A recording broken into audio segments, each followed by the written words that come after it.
যদি 1600 টাকা পারেন তাহলে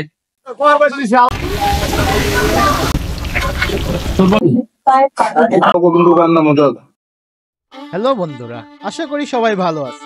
আজকে আমরা এসেছি মাওয়া ফেরিঘাট। এখানে আমরা বন্ধুরা মিলে কিছুক্ষণ আড্ডা দিই, তারপর ফেরিঘাটে পদ্মা নদীর ইলিশ মাছ দিয়ে খাওয়া দাওয়া করি। অনেকদিন পরে বন্ধুদের সাথে দেখা, তাই প্রথমে চায়ের দোকানে বসে কিছুক্ষণ আড্ডা দিব।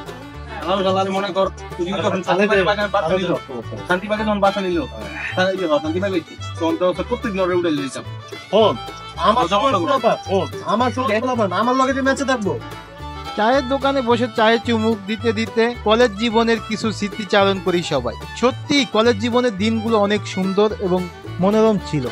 চায়ের দোকানে কিছু সময় কাটিয়ে আমরা চলে আসি খাবারের দোকানগুলো। এখন আমাদের ভালো দেখে একটি ইলিশ মাছ কিনতে হবে, যেটা দিয়ে সবাই খাওয়া দাওয়া করবে। ইলিশ পছন্দ হলে দাম পছন্দ হয় না, দাম পছন্দ হলে ইলিশ পছন্দ হয় না।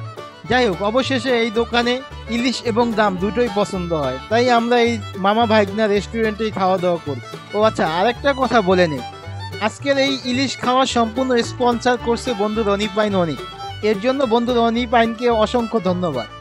আরেকটা কথা, আমরা বন্ধু মহলের মোটামুটি সবাই বিয়ে করলেও সে কিন্তু এখনো অবিবাহিত। তার যেন দ্রুত বিবাহ সম্পূর্ণ হয়, সবাই দোয়া করবে।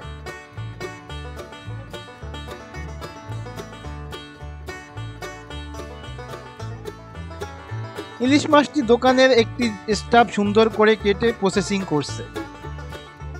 মোটামুটি 4 জনের জন্য যথেষ্ট।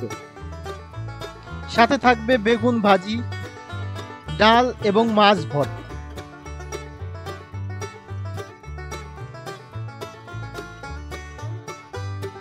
মাছ কাটা শেষ হলে মাছটা সুন্দর করে ধুয়ে পরিষ্কার করে নেওয়া হয়েছে এবং সবকিছু আমাদের চোখের সামনেই হচ্ছে। ইলিশ মাছের পিসগুলোর সাথে বেগুন সরিষার তেল দিয়ে ভাজা শুরু হয়ে গেছে।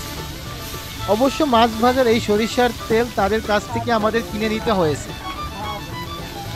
তা না হলে তারা নাকি পোড়া তেল দিয়ে এই মাছ ভেজে দেয়।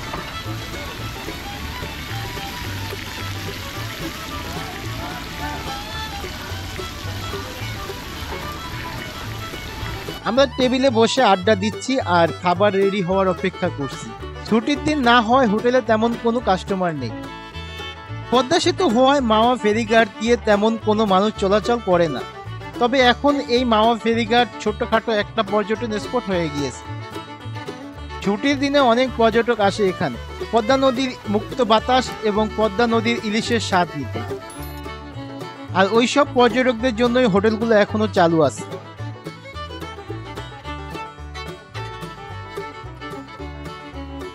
এক পর্যায়ে আমাদের খাবারগুলো রেডি হয়ে যায় এবং খাবারগুলো আমাদের টেবিলে নিয়ে আসা হয়।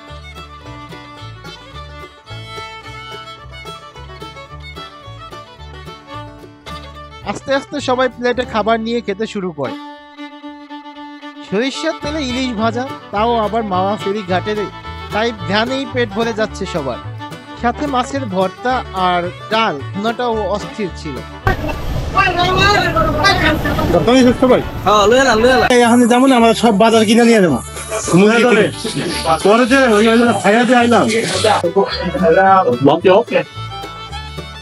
খাওয়া দাওয়া শেষ করে আমরা হোটেল থেকে বের হয়ে আসি।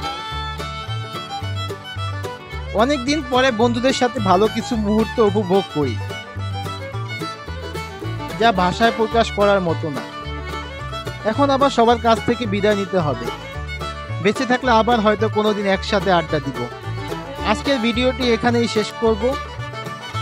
যদি ভিডিওটি ভালো লাগে সাবস্ক্রাইব করে পাশে থাকবেন। পরবর্তী ভিডিও দেখার আমন্ত্রণ জানিয়ে বিদায় নিচ্ছি। আল্লাহ হাফেজ।